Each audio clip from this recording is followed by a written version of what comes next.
You're granted an interview. You do well. You get the job.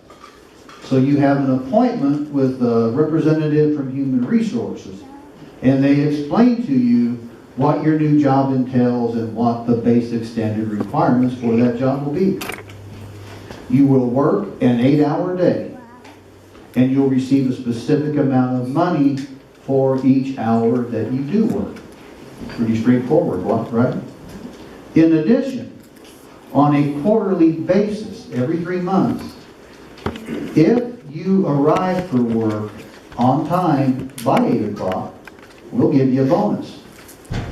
We'll give you credit, extra money, extra credit for doing what you should be doing anyway, for doing a standard requirement for your employment. There are companies today that do practice that type of incentive program for their employees. Why?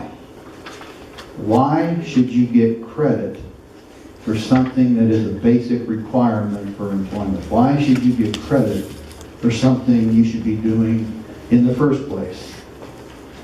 That pretty much is the question that Jesus presents to us tonight in part 3 of our series, The Questions Jesus Asked. And this question, this time, he doesn't ask it just once. He asks us 3 separate times. Why should you get credit for that? Now, like parts 1 and 2 of the series, Jesus is in the midst of preaching his most famous sermon, the Sermon on the Mount. And this particular section of the sermon, we find it in Luke chapter 6.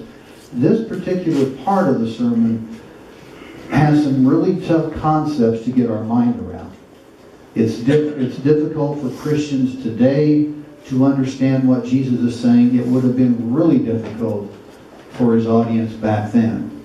As we discussed last week, his audience was predominantly made up of Jewish people, people of the Jewish race and faith. What he's teaching about is loving your enemies.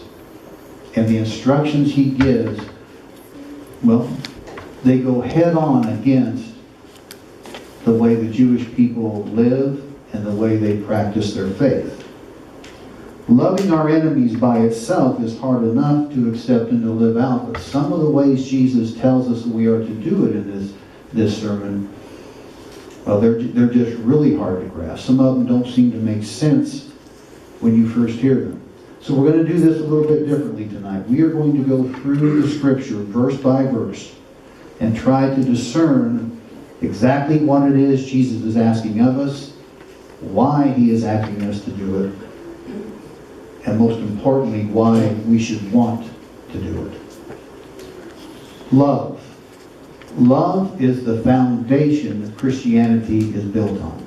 You can't separate the two. They go hand in hand. If we truly are a follower of Jesus Christ, if we truly want to listen to him, to obey him, to follow him, if we truly want to be his disciple and embrace him, then we must also embrace this concept of loving others. So let's get into it. This is from Luke chapter 6. We're going to cover the first 2 verses of the passage, verses 27 and 28. The words of Christ. But to you who are listening, I say, love your enemies. Do good to those who hate you. Bless those who curse you. Pray for those who mistreat you. To you who are listening. Listen. Not those that can hear him. Not those that are within earshot. Not those that are in attendance. Those of you who are listening, who are paying attention to what I'm saying. Those of you that are taking my teachings to heart. Those of you desiring to learn me or to learn from me, obey me, and follow me. To you, I say, love your enemies. Whoa, whoa, whoa, whoa, whoa, whoa, whoa. Whoa. This would have caused an uproar in the crowd. Hold on, preacher, we don't do that. We're Jewish, we've got a lot of enemies, and there's no way in this world that anyone is going to talk us into loving them. And they're right. They did have a lot of enemies. Like Israel today, they are surrounded by them. And they had been taught since childhood to hate every single one of them. And now this guy's telling them, you gotta love them. He doesn't stop there. He goes on, he says, do good to those who hate you. Now in their case, Jesus could have said, do good to those you hate, and he would have been just as accurate. Because the Jews had hatred for anyone that is not Jewish. Anyone who is not a part of the faith that they're a part of, a part of the race they're a part of. They had contempt in their heart for everyone outside their faith. So this statement would have riled them up big time. It is totally contrary to everything they've ever known. And it's not beyond reason to believe that at this point, some of them stood up and walked away for good. Done with this lunatic and these crazy things that he's attempting to teach. Enemies. Enemy number one for the Jewish people that time, of course, was the Romans. Their army occupied and ruled over their nation. They had stolen the people's freedom, and now they oppress them. So when they heard enemies, Romans would have been the first thing that came to mind. Their hatred for Romans was so strong, some of their more radical leaders told them it was okay to murder them. Any chance you get, kill a Roman. Don't pass up any opportunity. And again, this guy is saying, you got to love him. Well, he's got to be out of his mind. What he's asking of us is impossible. You can imagine the murmuring and the grumbling going on in the crowd. That doesn't deter Jesus one bit. He forges ahead, and then he ramps it up some. He says, bless those who curse you, pray for those who mistreat you. First he says you got to love them, you got to do good things to them. Now he's telling them they got to talk nice also. They have to verbally express their love to their enemies. And we all know how difficult that can be when we don't really mean it. It's like trying to chew and swallow sand. It grits on our teeth and gets caught in our throat. Well, good morning, Roman centurion. May God bless you abundantly on this wonderful day. Yeah, I'd like to bless you. I'd like to poke that spear you carry up your backside, you rotten Roman vermin. Blessing someone at that time and in their culture was extremely important to the Jews. And it was something they did not take lightly. Jesus' instruction to bless their enemies would have been akin to treason in their minds. Plus, then he says, pray for them. Actually go to God on their behalf. Pray for their well-being, pray for their families, pray for their salvation. That would be the same as praying to God that you get to spend all eternity with your enemies. No way are they going to pray for those they hate. And then moving on to the first half of verse 21 or 29, Jesus says, if someone slaps you on one cheek, turn to them the other also. What in the world does he mean by that? Are we supposed to allow our enemies to abuse us? Is that what he's saying? No. He wasn't calling them, he's not calling us today to be punching bags for anybody. If it's a situation where we are enduring severe physical abuse or our life is being threatened, then by all means, if we have the ability to do so, we are to defend ourselves. Jesus was okay with that. The Last Supper, when he's talking to his disciples, the fact that he's going to go away and the tough road they're going to face in the future, he says to them, if you don't have a sword, sell your cloak and buy one. Arm yourself and be ready to defend yourself. Now we take that, and if we stand that up against another time he talks about a sword in Matthew 26, the night of his arrest, when the guards came to take him away, Peter whipped out his sword and cut off the ear of a guy. And that time Jesus said, put your sword back in its place, for all who draw the sword will die by the sword. So how do you reconcile those two things? What he's saying, he's referring, in Peter's case, Peter had no business doing what he did. Nobody's life was in danger. Nobody had been abused at that point. He had no right to strike out in anger and attack someone with a sword. He's referring there to people who live a life of violence. And he's saying if you live a life filled with violence, then chances are you're going to die in a violent manner. But we do have the right and the okay from Christ in extreme circumstances to defend ourselves. Also, keep in mind the act itself, what he says. Slapping someone's cheek. Back then, and until recently, slapping somebody across the cheek was, well, it was a way of insulting someone, trying to provoke someone into a fight. You've seen it in some of the old movies. Some guy will slap another guy across the face with his gloves prior to a duel. You have sullied my reputation, sir, and I demand satisfaction on the field of honor. Smack, smack. Or if you ever saw the movie Tombstone, the one where Wyatt Earp is played by Kurt Russell. There's a scene with Kurt Russell and Billy Bob Thornton where Russell's trying to goad Thornton into retaliating, and he continuously slaps him across the face, slaps him on the cheeks. It's not putting your life in danger. It's an insult, and that's more what Jesus is talking about. What he's saying is don't seek vengeance against someone just because they're cruel or mean to you. Don't resort to violence for minor insults or indignity. Live as peacefully as you can with everyone, including your enemies. First part or the last half of verse 29, along with verse 30. These get harder as you go along, by the way. If someone takes your coat, do not withhold your shirt from them. Give to everyone who asks you, and if anyone takes what belongs to you, do not demand it back. Think that one's tough? It seems like he's saying, hey, if someone steals your stuff, it's okay, chill out. In fact, if you can, give the thief a little bit more. Not a chance. Someone takes my stuff, I'm calling the cops.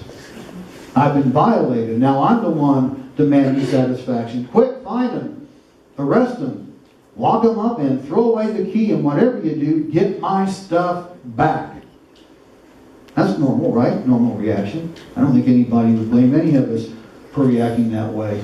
And the Jewish people in attendance, their reaction would be similar, especially the way Jesus paints this scenario.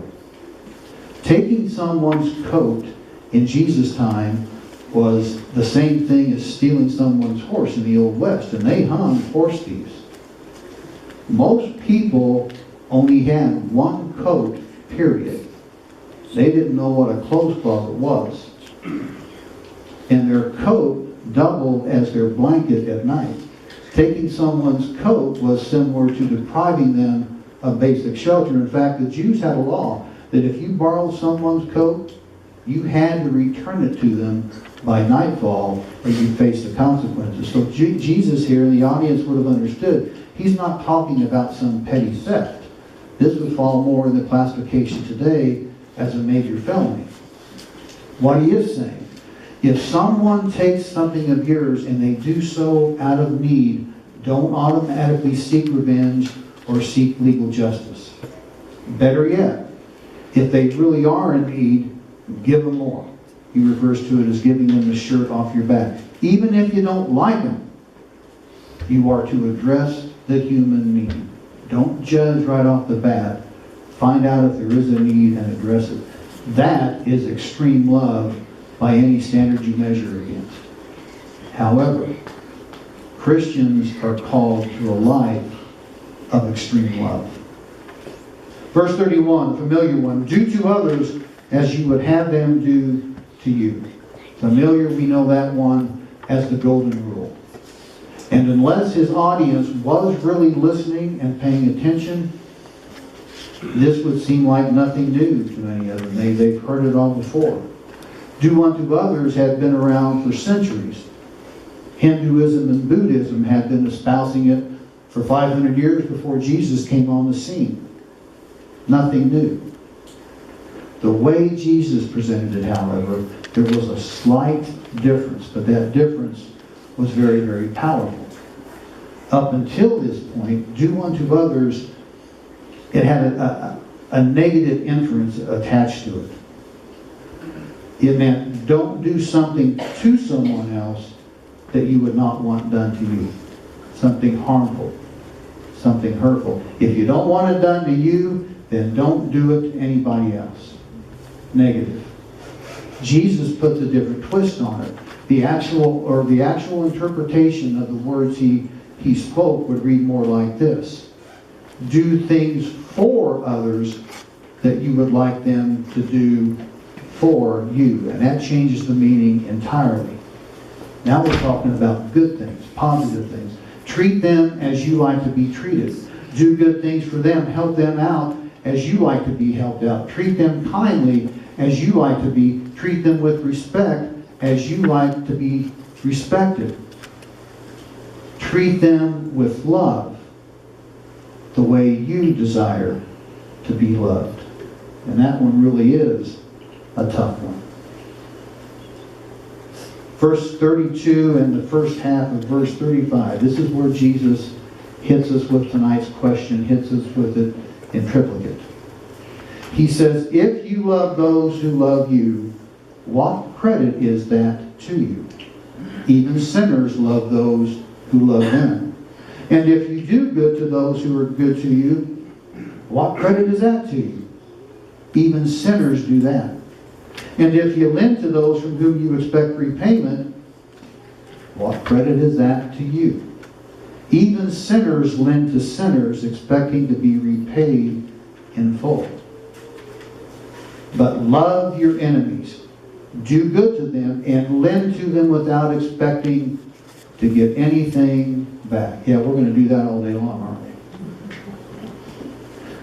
Let's address that last part first, because if we don't get an understanding of that, you're probably not going to hear anything else I say here. Basically telling us to give all of our money away.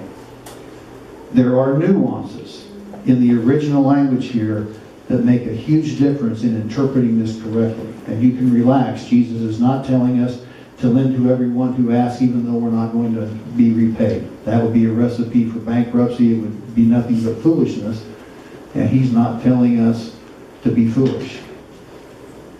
You know, I can afford to loan this money to Bill. And I know that he'll pay me back in full, and he'll do so quickly. And the day might come when I need a loan myself. If I do this for him now, then he'll be obligated to do the same for me then. That's not love. That's looking out for number one. That if it's loving anybody, it's loving self. That's manipulation, but it's not love. That's the attitude Jesus is getting at here. Kind of using somebody. Yeah, I'll loan the money because it's as good as guaranteed I'm going to get it back, but it's going to take care of me later on. I'm not doing it because I love the person. I'm doing it because I love myself. That's what he's driving at. And then 3 times he says, what credit is that to you? If we are nice to those who are nice to us, if we do good things for those who are good to us as well, if we love those who love us, he's saying, big deal. He's not impressed. And don't expect any reward for it, because there's no reward coming your way. And back to that basic question, why would Jesus reward us for doing something that is a standard requirement of being a Christian? As I said earlier, Christianity is built on loving others, and there is no qualification for who those others are that we're to show love to. Spouse, children, family, friends, of course we love them. But Jesus said you also include your enemies. We are to love those who love us, and just as equally we are to love those who, well, not so much. Not so much love coming our way. And notice something here. Every time he places that question before us, he follows it up by saying, even sinners do that. Sinners here means anybody that's not a Christian, anyone who has not yet come to faith, anyone who has not yet had their sins forgiven. In other words, if we love only the people that love us, then we're no different from the rest of the world. Christians are supposed to be different. Christians are to be known for our love of others, including those that don't like us or love us, loving the ones that the world does not expect us to love. And that difference is what points others toward Christ and draws them to Him. That difference for them can be the difference between faith in Christ or rejection of the salvation He offers to them. That difference for them can mean the difference between eternal heaven and eternal hell. It can mean the difference between eternal life and eternal separation for God. That's the why. That's the why for doing it. But what is it that compels us to want to do it? Not doing it because we have to, because we're told to, because we're constantly reminded of it.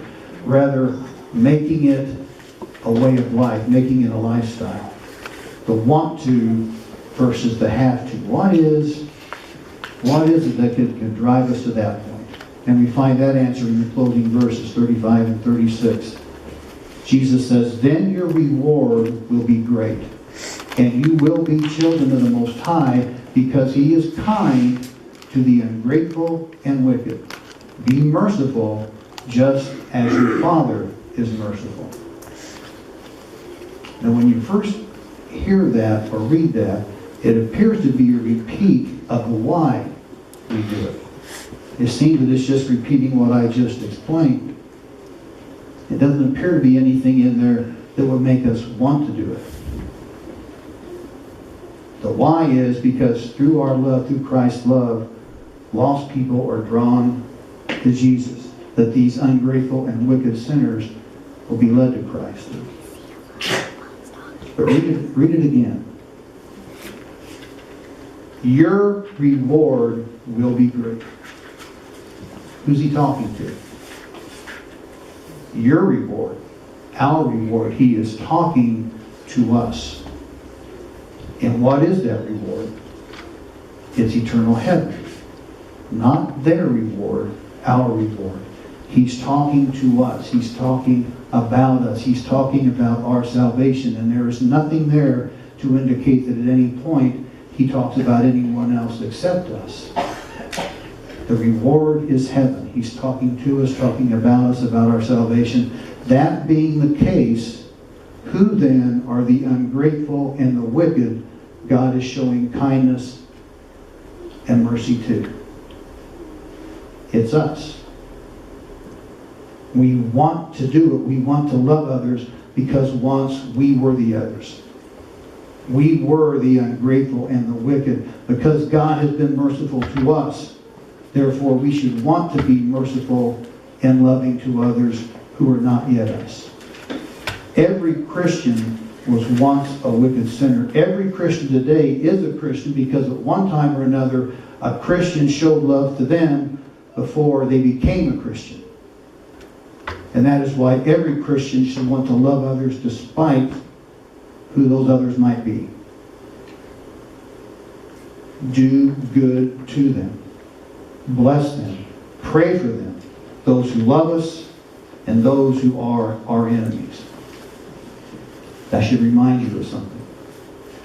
That should remind you of Jesus dying on the cross at the hands of His enemies. And yet at the same time, He was dying for His enemies.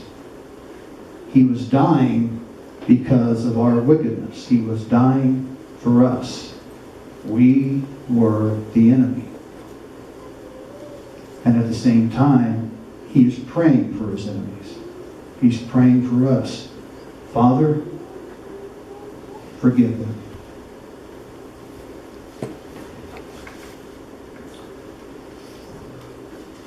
There's your want to. It's all the want to any of us could ever hope to ask for. It's all the want to any of us should ever need. To want to love everyone, including our enemies. Jesus says, love your enemies. Amen.